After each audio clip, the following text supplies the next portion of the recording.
got so many memories of doing so many things other than work. So when I was small, I used to be quite a good swimmer.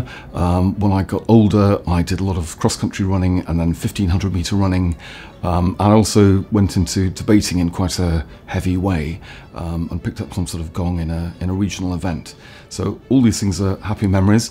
The work itself was also fantastic because I had a brilliant teacher of French and German called Gordon Lear, and he really saw some potential in me for some reason and encouraged me to go for the heights.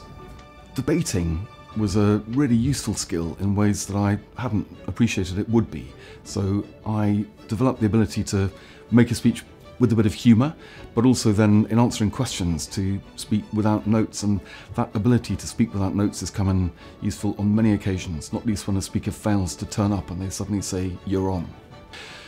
I think one of the great things about King's was that we took part in wonderful team events. So whether you were in a sporting team or whether you were in the Gilbert and Sullivan Christmas or whether you were acting in a play, you had this rather intimate joy of being part of a team working really closely on something that was then performed in front of a lot of people. And I think that's been something that's always stayed with me. The ability to create a team and help team spirit to develop has been very, very useful indeed. Well, my parents couldn't have afforded to send me to King's, so I was lucky enough to get in by passing the 11+. In those days, King's was a direct grant school with roughly half day boys who largely didn't have parents who paid and half boarders who largely did have parents who paid. So we had a very good social mix, and it meant lots of people like me could get an opportunity of an absolutely superb education that we wouldn't otherwise have been able to have.